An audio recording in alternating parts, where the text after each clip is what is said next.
Hey, good afternoon, everybody. Dan Duran here from Value Scout, and I am here with Sara Hartary. We're going to be talking about operations excellence today and how that leads to value creation. So pretty excited about this session. A little background on Sara, and I'm going to ask you to, and she's actually in the studio with me today. Yes, I am. And I get to say that we're in a studio, right? So I feel really fancy and cool. So I'm going to do a quick introduction, but then I'm going to ask you to talk about yourself, as long as you're comfortable with that. So Sara, career-long management consultant, works as a fractional CFO, runs a company called BizObSolved. COO. What did I say? CFO. I'm COO. I'm already attacking you. A fractional COO. We're talking operations today, obviously. And let's see, interesting facts, right? So career-long management consultant, company working with small, mid-sized businesses currently, hails from Rutgers, from my native state of New Jersey. You probably tell that by the fact that I talk with my hands. And I think that's a great introduction. So Sara, why don't you give us a little bit of background on yourself, do a much better job than I just did, and we'll just dig right into this. How's that sound? Sure. My pleasure. So I came up through Big Six Consulting, which, if people remember that a long time ago, big focus on process and repeatability, and just I think, laid the groundwork for an interest in operations for me. Worked with a number of different businesses over time, including running professional services operations and functioning as a IT chief of staff and setting up PMOs. So in all of these cases, I mean, a lot of focus on figuring out, how do you optimize process to achieve objectives and goals? Hey, back up 1 second, because I'm not sure everybody knows this. PMO. Program Management Office. Which is a fancy way of saying operations excellence, right? Yeah, operations excellence, oversight of all the projects that you're going to undertake with the business. So in theory, a number of sort of A-list companies have entrusted you with the process of standing up their PMO, and maybe you've learned a thing or two in that process. Yes. Yeah. Yeah, including, agencies as well, government agencies, and right on. It's a lot of work. Cool. So you want to get into it today. We're going to go through kind of a short slide deck and a lot of information, right? Yes, and a lot of practical information. So the slide deck, I think, when you refer back to it, it's just going to be more of a reminder of some of the things that we're covering. So let's just set some ground rules then. Generally, we get people that sort of pop up some questions on, be a little bit interactive here. Are you okay with that? That is fine. All right. So if you're sitting here on the line listening to us, feel free to drop a question in the chat box. I will do my best to intercept them and pass them over to you. I'll try not to interrupt too much. And I think we also have a couple of polls we're going to run. Is that right? We are. In fact, I think we should start off with a poll. All right, let's do it. So let's get that rock and rolling. Here we go. What do we think? So first question. I don't even know who made this one up. So who would you most like to hang out with? A CEO, a CFO, the operations person? I'm guessing, I know where your answer probably lends itself towards, and the chief marketing officer. So I'm going to vote here out loud. I'm going to check the marketing guy, mostly because I have Alan in the room here with me as well, and I just got to give him some love. But gosh, it looks like you're not quite in the lead yet, Sara. Oh, I doubt I will be in the lead. We've got most folks trending towards the CEO. I bet that is, though, because if you look at the folks that were on the line that dialed in so far, a lot of them work directly with the CEO, and what your role is value creation, right? You're the sort of value whisperer with companies. So you're like, helping augment staff, create process, performance enhancement, et cetera, to drive that value creation, right? Yeah, it's true. I mean, I think the part of the reason for having this poll in here is to see just sort of how much, underlying interest there is, generally speaking, right, in operations. And, that's not really everybody's favorite topic over a beer, for example. right. For example. Yeah. So I think, Alan, we can end the poll. I think it's pretty clear. Fair enough. It's pretty clear that the CFO is mostly the one in the losing stance here, but that's fine. All right. So let's jump into this. So just for everybody's audience, if you can't see this right now, CEO was number 1, CFO 2 is 3, COO number 3. So I'm sorry, but it's fine. We'll work it out. Let's dig in. Where are we starting with this? All right. So let's jump in. So the part of the reason for doing the poll also is to basically see like, okay, how accessible do we really need to make this from the get-go so that folks understand how to get into an interest in business operations without getting too far in the weeds. And so to do this, and in keeping with our vehicular health theme, I'm going to share a story that hopefully will make this accessible. So I was 16 and I was driving our family car. Family truckster. It was a 1979 Oldsmobile 98. It was huge. My friends called it the banana boat, but my mom insisted that it was leaf green. And I was driving to the mall, and smoke started coming out from underneath of the hood. And the check engine light came on. Car wasn't driving right, and I absolutely panicked. So I pulled into a gas station, and the attendant said, hey, pull around the side and pop the hood. Well, 16, I'd never done that before. So that was Pop the hood. What does that mean? exactly. So I figured out where the hood latch release was, and got over my fear about this, and opened it up, because underneath the hood, as far as I was concerned, was just this giant mystery of stuff that made this car run. Um, but I watched what the mechanic was doing, and I didn't necessarily follow everything, but I asked a lot of questions, and I don't even remember what the problem was with the car. But I do remember that I learned how to check the oil, and I learned how to fill the washer fluid at that point. So they don't seem like big things, but over the years, those two little bits of maintenance have been really helpful things to know about keeping the car going. So uh, I would say the biggest hurdle in all of that is just getting over the fear of popping the hood. Right. So that's what we're going to do today. All right. Pop the hood. Let's do it. So when we talk about vehicular health and engines and systems and talking about business operations, we're talking about processes that run end to end, as well as how they integrate together. And had some really great comments in LinkedIn in the lead up to this webinar, talking about frustrations that folks feel when they look at certain elements of performance inside their business. And the way that I recommend attacking this is to think like a diagnostician and break these things down into different elements and components, and then measure them against what you think the ideal should be, the ideal performance. And I've put a bunch of the suggestions up on the slide here. And there are a couple of good tools that you can use to assist you with this. One of them is process mapping, and there are any number of tools. There's not one that's specifically better than another. And then using SWOT analysis, so the strength, weakness, opportunity, threat, when looking at these things. And a hint that I will give is write this down while you're doing it. So document these processes, because you're going to use this information later. I thought you wanted us to write down the hint. I mean, you may, yeah, please write down the hint of writing down the processes as you go through them, and document them. And the little bit of advice also that I would tack on to that is resist the urge to solve as you're writing these things down, because you could be documenting this and you could say, oh, I already see there's an opportunity. So resist the urge to do that until you get everything documented and All right. So captured. you're looking at me like you realize I have a question, like I'm just like eager to ask. So Yeah. you said process mapping, but now we're documenting processes. Mhm. And what I think I hear you saying is it's important to process map the existing performance of the business, the existing operations, then go back and diagnose. Yes. Okay. In fact, next slide, please. I'm right here. There we go. All right. So let's talk about operations now in terms of a check ops light as compared to, a check engine light. And for our purposes, we're going to be talking about business operations in terms of the goal of creating enterprise value. And I like to think of it as being eager.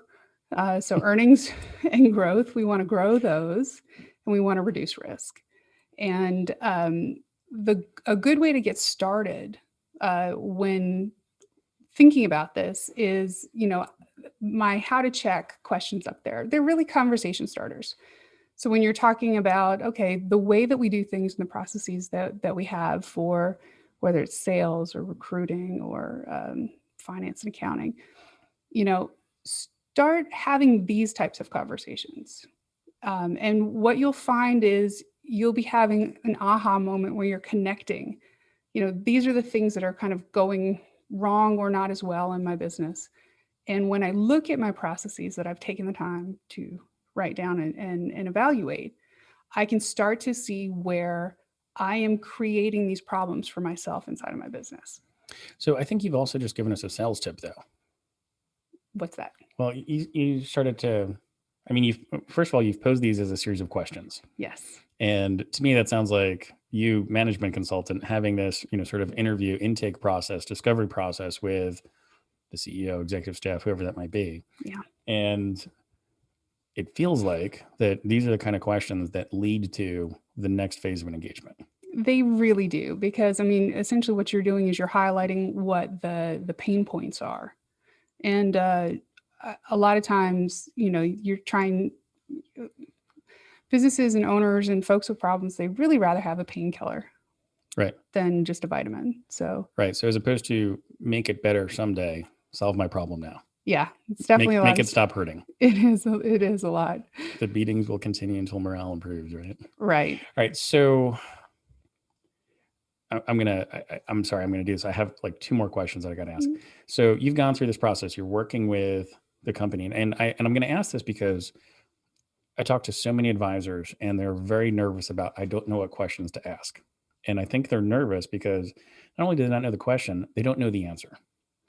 How often do you find that the company, the CEO, leadership already knows the answer? They just haven't made progress forward on it.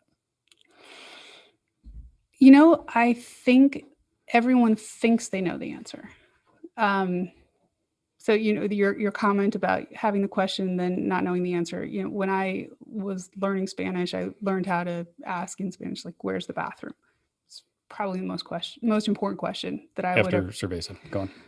Right. Well, the thing is, though, I didn't have any of the vocabulary for the answers. So when sort of looking at this and thinking about this, I like to follow the mantra of always ask why 2 levels deep.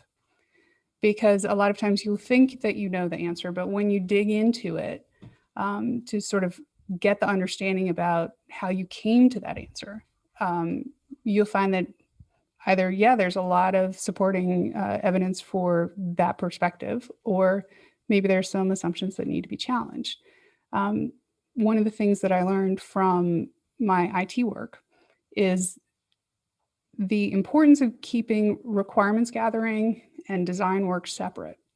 So give yourself the time and space to have a conversation about what is it? What is the problem? And don't worry about getting into the why or the how of solving it.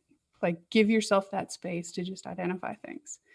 So for advisors that don't normally maybe do this, starting to have this conversation and just talking, as a trusted advisor, talking human to human, you're going to discover a lot, and you'll discover a lot just in conversation. Yeah, fair enough. All right, back to you. Next slide, please. Oh, did I go too far? Yep, you did.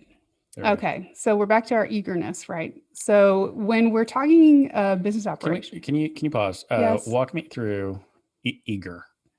Break it down for the 5-year-olds in the room here. What are we talking about with you, and why is that important? Why does it keep coming back up with you? Well, first of all, it's how I remember things. But it's, when we're talking about improving enterprise value, we're talking about, improving earnings, increasing earnings. We're talking about increasing growth, earnings over time. And we're talking about reducing risk. And your business operations need to support all of those goals if you're really going to build your enterprise value. So the way I remember it is EGR. Cool. Eager. So when we're talking business operations and we're talking about earnings, we're usually talking in terms of profitability. And it's the ability to deliver services for the most revenue with the least cost. And there are, I think, three top actions that I would make a recommendation to focus on. The first two are cost reduction items, and then the last one is revenue increase. So defining efficient processes, and this goes back to, remember when we wrote down our processes earlier. Um, this is probably my favorite step in analysis and decision making inside of this as a process that I do for consulting. And the reason for that is there are, the moment of illumination of, wow, this is how we do things. I assumed that we did things differently. Or, I have a suggestion for how to do that piece better. So just that, you're going to pick up efficiencies just by looking at shining some light on the way things work. The second piece of it is the decision making. And, sometimes we refer to this as founder's disease, Right. which is the trying to, maintain control over kind of everything in decisions. The farther away from a process the decision making happens, the more drag you're placing on the performance of the process itself. So you want to try to empower decision making as close to the process itself as possible so that it can be the most efficient. And I'll actually talk a little bit more about that in the next slide, in another slide. So are you going to talk about what this distance thing means? Because I want to know about that. So you say how far away from the decision. What do you mean by distance? Sure, that is fantastic. Okay, so things that would be kind of easy or obvious. There's a problem or a customer complaint that comes in. If you are empowering your reps to solve these things, like you give them the framework to Right. say, these are the types of ways that we make things right with our customers. You are empowered to make a decision to do ABCD. Sure. That is a lot better than having to say, hang on, I have to go get my operations manager, or I have to go get the CFO to figure out how we're going to make this right. The length of time that takes, and then you're pulling those folks away from the work that they really should be doing for your business. So if I understand correctly, you're equating distance with time. Yep. And there's organizational drag that happens because we're involving senior leaders in lower level problems. To me, that sounds like a G thing, right? Like we are not able to accelerate the rate of performance in the business if we're consuming time and resources on these ankle biter type problems. That is also true. You'll see a lot of overlap in these things across different functions and levers for creating value. I mean, in this particular case, you're increasing the cost of delivering that service because you have to now involve all these people Yeah. For it. So yeah, it impacts profitability as well as growth. Well, and again, function over time. So perfect. Yep. There you go. Put a bow on it. Exactly. Back So then the third one here is the this focus on increasing revenue. And this goes back to analyzing pricing. And so if you are not regularly revisiting how you do pricing, then you're missing an opportunity here. Yeah. And it doesn't necessarily mean raise your prices all the time. It means, be really thoughtful about matching pricing to the underlying process to get to delivery. You might find some very interesting pricing models that apply when you take a look at, how we do what we do. Yeah. And, just a couple percentage points improvement in your profitability on one widget doesn't seem like much. On 5 million widgets, that adds up to a lot. Right. And especially if we're like a low margin business, we drop another point to the bottom, then suddenly we're talking real money. We really are. I know Susan Trivers, who's on the line here, loves talking about pricing and somewhat of an expert in the area. I think she's probably jumping out of her seat listening to this, like, tell me more, tell me more. She wants to spend an entire afternoon talking about this. But yeah, no, it's a fantastic point. I think it's easy to sort of just get hemmed into pricing as pricing and not evaluate, either different pricing models or, value-based pricing or, whatever it might be to start to drive margin points, which again comes back to overall profitability value. Cool. Yep. All right. Next slide. So now we're getting into the G section, the growth. So just as a reminder, there's no such thing as instant growth. Very true. Uh, so I think a lot of times we're talking about, being intentional when trying to work towards increasing value, and growth comes into play here. So the top three goals that I mentioned here are about how to increase revenue. The first issue I think that most businesses face is, how do we scale? And up to a certain point, you'll have owners and founders that just say, well, I'll just put in more time, put in more effort. But you reach a point where that doesn't move the needle anymore. And you're going to have to figure out how to solve the growth issue with a combination of people and process. And uh, again, back to those processes that we documented about the way the business run, you're going to see opportunities in there and efficiencies that you could start, pushing this down into the organization so that you're positioned to scale.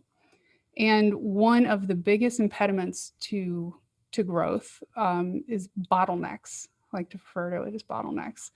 Um, this can take all sorts of forms. It can be the decision making that we talked about earlier. It could be this feeling that the founder has to manage every single person Right. directly, even on the senior leadership team. And that is not going to allow you to scale. But when we dig into why that happens, uh, maybe you'll hear a comment that says, well, I just don't trust them to make the right decision. And it's not that you don't trust them, because if you truly didn't trust them, they wouldn't be on your senior management team. It's that you don't trust them to make the decision the way you would. And that is solvable. So this becomes a situation where you're basically coaching up the folks on your team to learn how to make decisions the way that you want them to do that in a repeatable fashion. Can you go through an example on that? Like you said, it's solvable, It is. but it feels like it's a hard problem to solve, It's not a gimme. right? It is absolutely solvable. So we're in like 301 level here, but we are that's why we're talking to you, Sarah, and not to me. right. Okay. Um, so, and you'll see this in any comments that I make and any webinars that I might do. You'll see me talking about pushing a decision making framework into the organization. And it really, there's this interesting balance between, staff and senior management wanting to demonstrate their skills and capabilities, and also still wanting to please the founders, please the owner. And one of what they're seeking here is, affirmation that they've done it correctly, and they're seeking a positive result. And if the owner is working closely with senior leadership team, and if we're talking through events as they're happening and saying, okay, here's why we make the decisions the way that we do, then that is how you start pushing that mentality down through. And there's this it's a sliding scale. So as this starts to become adopted, you're going to get questions. Your senior management team is going to come back. Did I do this right? What do you think? Resist the urge to continue to micromanage. Push it down. Push it down. Very cool. Yeah. So let's say you've done all this. Now you have efficient processes. They're well documented. You've broken up the bottlenecks. You're in a position to expand the business, whether that's grabbing more market share or going into a complementary line of business. You're well positioned to do that either intentionally or just taking advantage of an opportunity that comes up. Very cool. Hey, one of the things that has come up in the past, and you mentioned it here earlier, that for businesses that are scaling, they generally stall when a founder runs out of time, right? So the way that we scale up to a certain point is I just work harder. But eventually, there are no more hours available in the day. Time is a commodity that you cannot expand. So we have to do something different. One of the things that I talk about a lot is buying time. So we have the ability to go and procure resources, tools, IT systems, whatever it is, that generally allows us to buy time. So how do you think about that in terms of like your day-to-day work? That the resource that you bring to a company and to that management team, is that sort of what we're talking about there? You're positioning them to be able to buy time. Absolutely. Absolutely. I mean, you're basically building up your internal resources that you can then apply to whatever situations are occurring. You're building your own bandwidth. Right. You're making your own investments. So let's take this a step further. If you're the founder, Mhm. and presumably most businesses that are maturing, getting out of like pure startup phase and getting into that like, more sort of middle ground phase, the founder still drives a lot of value personally in a business. Mhm. And we like to talk about this concept of like the $5,000 hour. Like, where can they deploy their skill set most specifically to drive the most value for their time? So, I don't know. It sounds like the way that you work, you are allowing that founder to drive way more value with each one of their minutes, right? So Abs- the return on effort there, or return on investment, we start to think about multiples of not, of enterprise value now, mhm. because they are now in a position to probably one, change their lifestyle, get back to normal work hours, not 90 hours, and buy time and deploy themselves differently, right? Yeah, absolutely. I like to ask the question, what are the most important things that you think you do? I ask the founder that. Right. Then ask the employees, what are the most important things you think the founder does? How often are those answers different? Um, usually the top answer in both cases is the same, Okay. and everything below it is not. So, That makes sense. yeah. Fair enough. Okay. Let's get back on track here. Sorry All about right. this. So I think we are ready to have another We're doing a poll. poll. All right. So our poll question coming up at you. Let's see. How much are we reacting to things in your work environment? Are you intentional, reactive, mostly pet projects, or what is planning? So let's frame that up, Sarah. Reacting things in your work product. We're really talking about, like, are we intentional in the way we deploy time and resources in an organization? Yeah. Is there an intentional way they do it? Is it reactive, like there's some sort of outside stimulus or feedback where we're making a decision? It is the pet project, the thing that is a shiny object, maybe. Yep. It's a good idea, fairy. And then finally, what's a plan? Right. I'm so thoroughly encouraged by watching these results come in because nobody so far has selected what is planning. You've set a And really low bar here. Thanks. that makes me really feel good inside.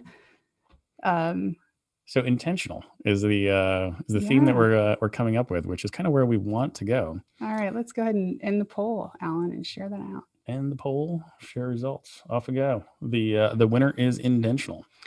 It is. And so with that, let's pop into the next slide, All right, let's do it.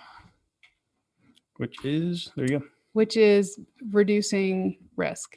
And when we're talking in terms of business operations, we're talking about how do we fight against or mitigate inviting uncertainty into the business. And here's where that thoughtful planning comes into play.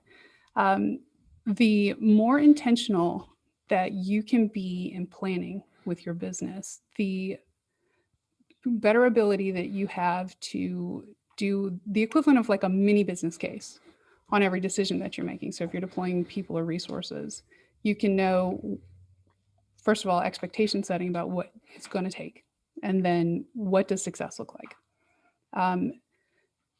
You'll see me talk about this again in the next slide as well, but it's not just the what that you pick to do, but it's the when you pick to do it as well. Right. If you match your throughput with your resources, you're more likely to get to done on things than you are just to start a bunch of items. So you mentioned that when we were prepping for the session, it's more important to get to done than to get started. Yeah, when I was a IT chief of staff, and the CTO was absolutely militant about finish a project, and it stuck with me. He was right. He was absolutely right. He said, "You're never going to realize the benefits until you get all the way through done. And if you can't get to done, or if it looks like you're not going to get the benefits, don't be scared to pull the plug." Yeah. So don't keep chasing a bad idea. The sunk cost dilemma, right? Yeah. Like sunk cost, like we got to be able to walk away from those. Right. Fantastic. And I always use that thought, like when I'm looking at the vegetables I'm not going to eat in my fridge. I was like, just, I think you're using it wrong there, but it's like just, embrace sunk costs, and then I just throw it in the trash and forgive myself. right on.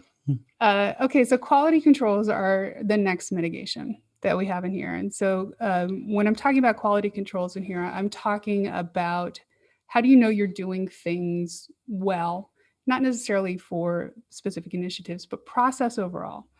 There's a huge school of thought around like CMMI, and you don't have to go that far. What you get by doing And CMMI, just for the uneducated, mostly tech focused, right? Or is tech focused? Oh, is it? Yeah. I mean, Okay. if we're running a manufacturing operation or an accounting firm, we're probably not there. You're probably not. But what's for the folks in the crowd that aren't in this lane,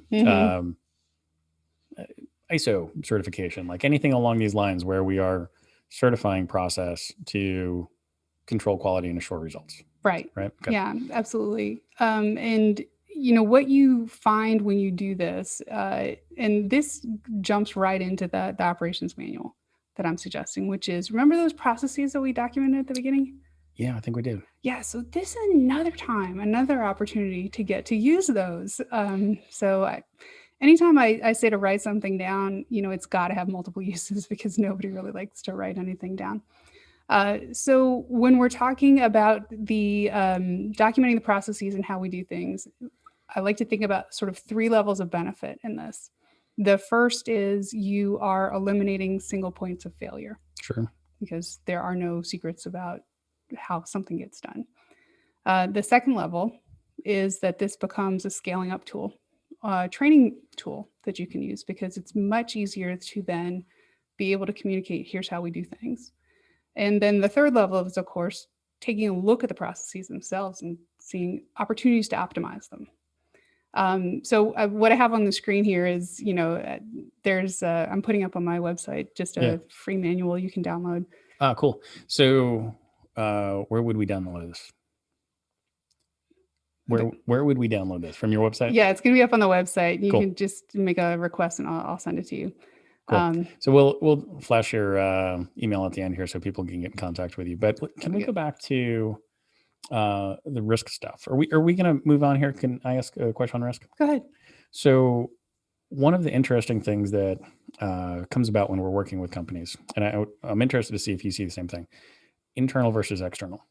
So in most cases, I think when operating companies are thinking about risk, it's some sort of existential bad thing that could happen to a company, right? Like, I have a crack in my sidewalk, and if I don't fix that, somebody's going to trip over it and sue me, or die and sue me, right?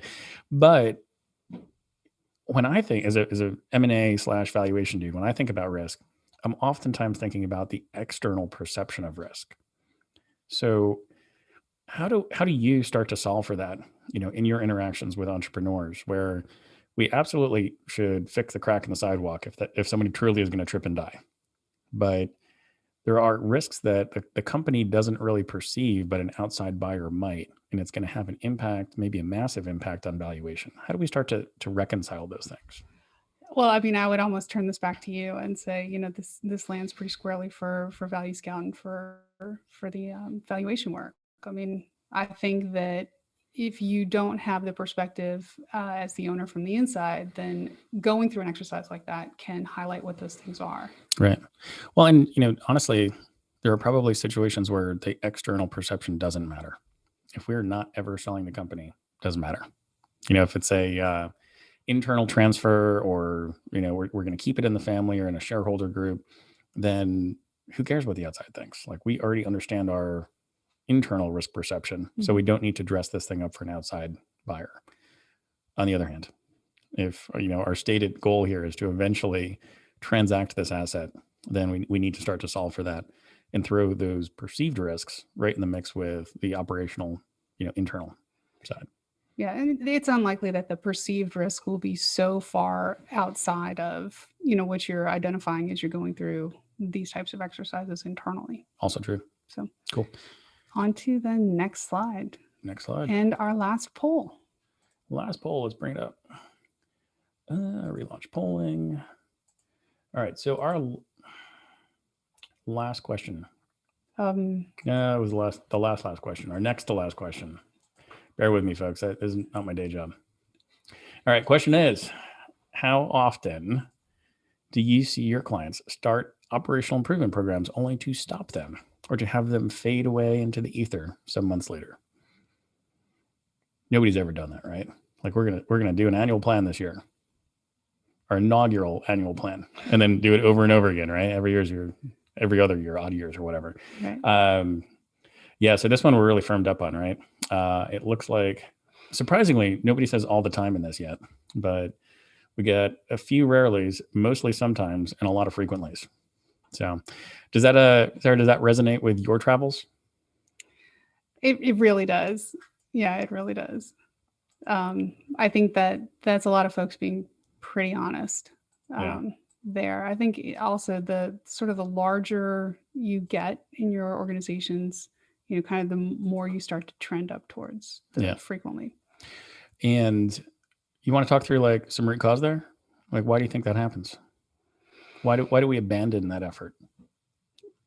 Well, first of all, I think that there's not always this habit, or it's not built in the culture necessarily to go back and revisit that plan periodically. I'll talk about that as one of the bullets on here about dealing with and building like really good and usable strategic and operational plans. So, on this slide, I'm talking tips and tricks, which I promised that I would give. We made you do that. Yes, you did. So remember those processes we wrote down earlier? Yeah, vaguely. Yeah. We keep coming back to process and stuff like that. We do. This is really the best way to see what's going on inside your business. So I'll save us more commentary on that. Building up the senior management team and empowering the decision making. And I'm actually going to tie in together the process and the planning steps with this, because when you bring the visibility into process and you're pairing that with your senior management team, then you're able to see, who has responsibility for what. And everybody can see what is going on inside of the business. And that the more visibility that you can bring, the better everyone operates inside of a business. So there shouldn't be tons of secrets and fiefdoms and that sort of thing? No. If you have a whole bunch of silos running, especially if you're, a small to mid-sized business. Right. There are only so many silos. Yeah, you got problems if you got silos. Yeah, you can hide in a big company. Harder to do that in a small company. That is true. So strategic and operational plans, the strategic plans are your 3 to 5 year goals. And that's usually set by the executive committee. And then inside of that, you have your operational plans. And these are your 12 to 18 month. Doing this well, you use your strategic plan as your guide. Then you build your operations plan from that. And you're looking for the efforts that are going to directly deliver against the objectives of the strategic plan. You're looking at, how big are these efforts? What are they going to cost? Who's going to be in charge of them? And then placing them over time. So what do you want to do in the first quarter, second quarter, third quarter, fourth quarter? And that kind of goes back to our poll about, not finishing work. So, manage the throttling of this. Extra little bonus, when you put together your operations plan, tag each initiative with your eager things. So does this directly relate to earnings growth or where you can do that? Values count.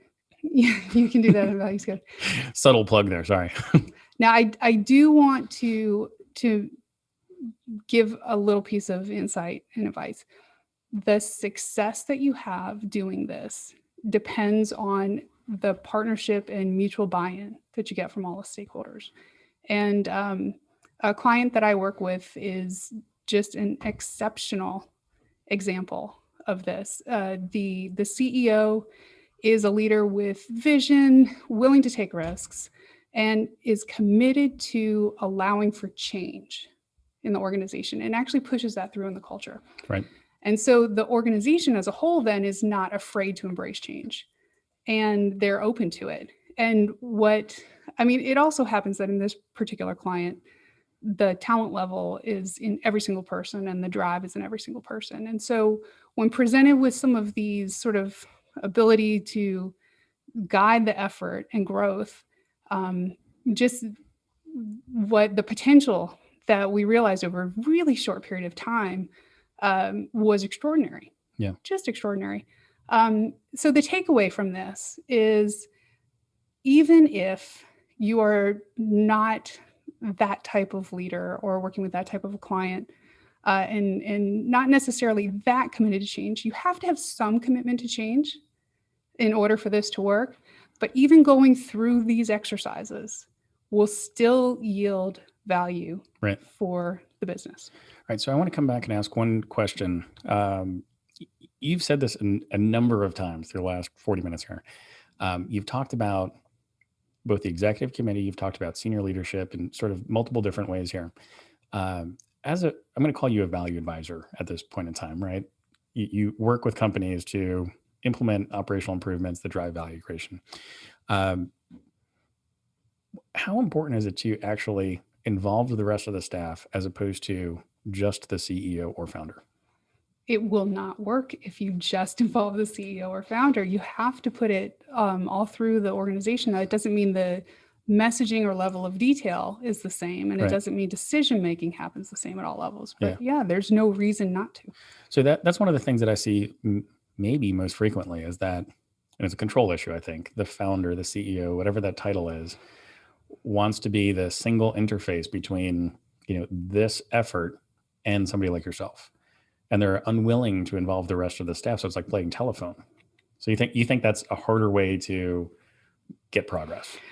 Yeah. And I might go back to this client that I'm thinking of. I take it for granted that that's not a problem there. Yeah. But yeah, that is an excellent point. If you are finding that all of this effort is being contained inside the CEO's office, you're not really going to be successful. So another question here. Mike Lett's on the line here. His role is human capital management and with a bent towards also value creation. He'll be speaking on a event for us in the next couple of months here. You've mentioned, in this, I think it was just this last company you mentioned, right talent surrounding this executive staff. What happens if you don't have the right talent there? Right people, right seat on the right bus? It's really interesting you asked that, because I think that doing some of these things that I've laid out here will help you with a couple things. The first is a fairly objective way to measure whether that's the case. We need to measure things. I would recommend measuring things. We didn't talk about that once today. KPIs, measure things. Okay. The other thing that does is that helps define like what you really need there and what you should be looking for. Talking back to Mike, if business operations is interesting to you, then there's a special interest group on Guide-On. Yep. That you can attend, and I'm actually going to reach out to Mike. And people and process go together, like peanut butter and jelly. Right. And so maybe I can talk him into doing a joint webinar. I think that'd be pretty cool. So. All right. So back to you. What else are we talking through here? Because I think I'm on my last slide. We are on our last slide. All right. So shall we open up for some questions? Yes, absolutely. All right, ladies and gents, if you do have a question you'd like to ask Sara while we have her here, pop it into the chat window and we'll happy to work through it. So one question that did come up earlier that I want to go through. So I'm going to paraphrase this, but essentially the line of the question was, a lot of what you're talking about seems like it takes a lot of time. And how do we contrast this with this concept of move fast and break things? So Mark Zuckerberg, who we all love to hate to love, all about like move fast, break things. And you are talking about this very methodical approach. Help me understand the difference. I think of it more as iterative. So applying the same principles, and you can iterate as many times and as quickly as you want. So if you want to move fast and break things, great, do it. Build this process into every time you break things. So decide to break it because you've taken a look at the process doesn't work, rebuild it, keep going. Take a look again. break it, rebuild, keep going. I mean, I think the thing that you have to balance in the example that you gave is, of course, that is an organization where the culture is aligned with taking that as an approach. I wouldn't recommend that if the rest of your organization is not behind that. Right. You're going to have more difficulty being successful. Well, maybe the bet shouldn't be on the company. If we're going to break things, like, they need to be small enough to be incidental, right?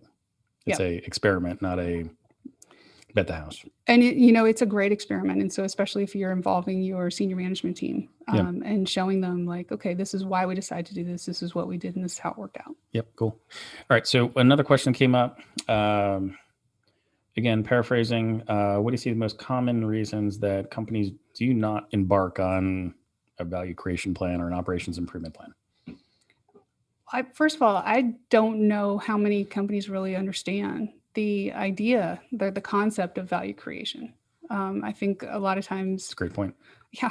I mean, how many of your valuation clients have said, hey, I want to sell my business next year?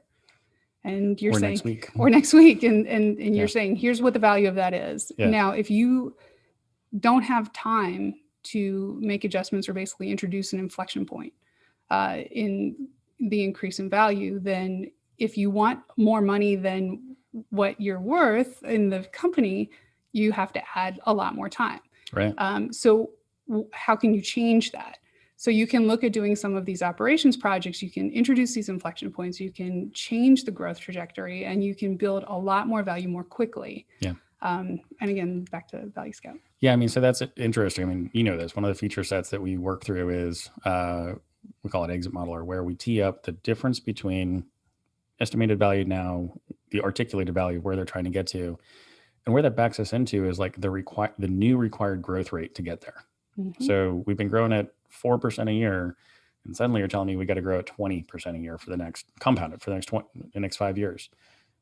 That implies change. Yes. And it also implies time to be able to do that. Yes. Right. And I think that is hard to do without getting into something like this, where we're under the hood, to use your metaphor, and actually get our hands dirty.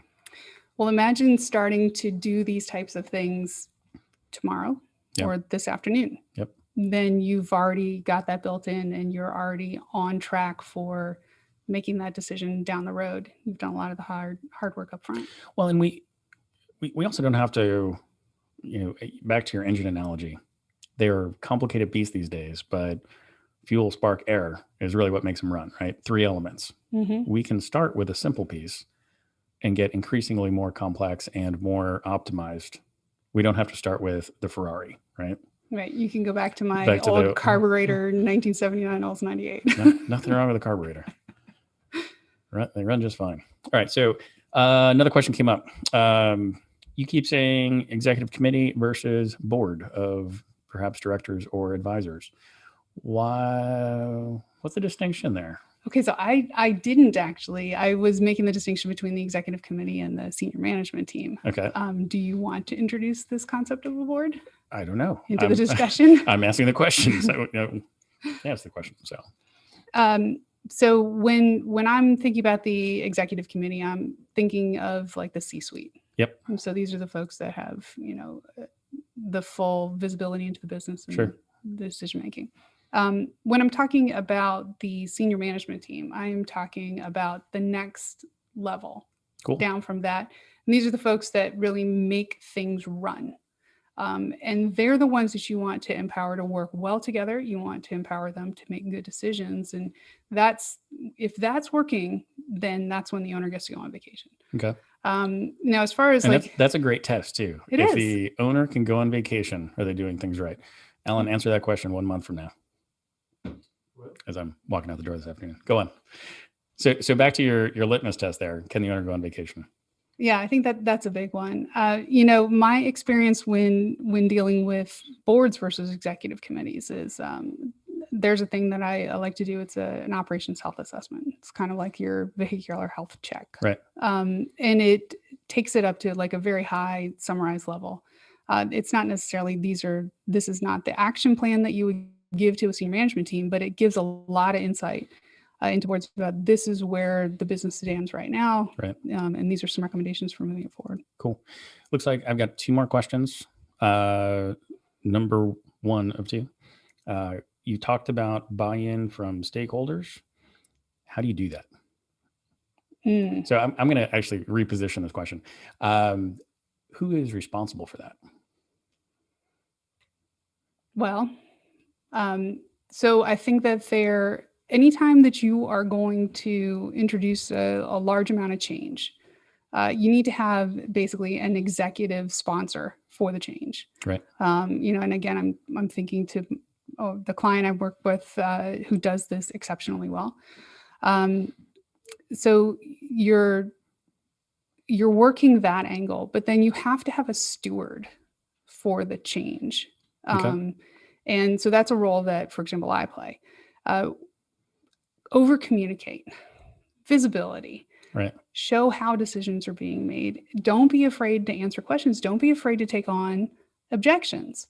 A lot of times you can not only learn something and strengthen your position from an objection, but you can decide to make a change because it is a better suggestion that comes out. Right.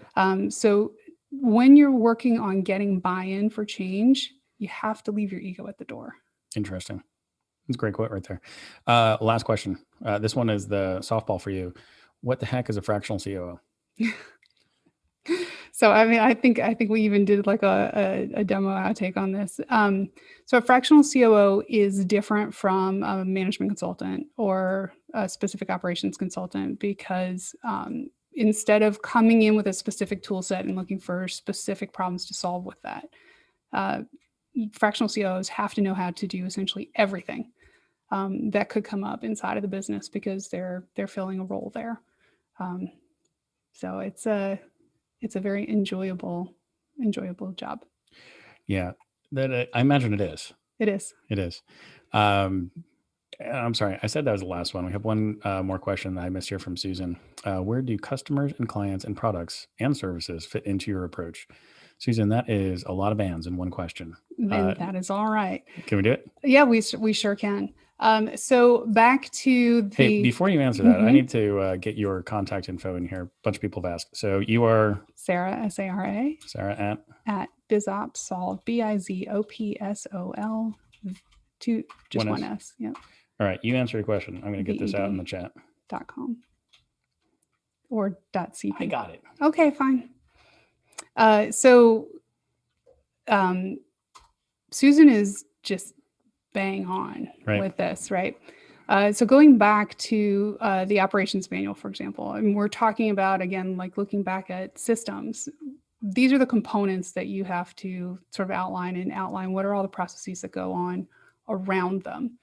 When you have visibility into, who are your customers? What are your customers? How do you treat clients? How do you interact with them? What are the products and services that you have? Then you can be looking at these things from multiple perspectives of, how efficient are we at delivering these things? How much risk is involved in doing these things? How profitable are we doing these things? How effective is our sales? And the work that we're doing there to position us for growth. So again, the principles that I laid out here really still apply. Map it out, take a look, see where you can improve it, move forward. Very cool. All right, so let's put a bow on this. Sara, thank you for coming. Again, Sara is going to be standing up a special interest group on our Guide On platform, all about operations excellence and kind of doing this work, right? Yes. Pretty excited about that. For those of you sitting on the chat, I dropped her email address in there. It's Sara without an H, SARA at bizopssolved.com. And up next month, actually up in 2 weeks from now, Mark Wainwright, awesome sales consultant. He's going to be talking to us about how to build an effective and executable sales plan. One of the things I'm most excited about, he is really focused on how to develop a call plan and map out a sales call and how that leads to more success in your process. So kind of dovetails on everything that you've been talking about, Sara, being prepared, being more organized, kind of mapping a process. Seems to be a theme in everything that we talk about here. Yes. But awesome. So thanks again. Appreciate it. We will be back in touch with everybody. Thanks for having me, and thanks to the audience. Have a great day. Bye.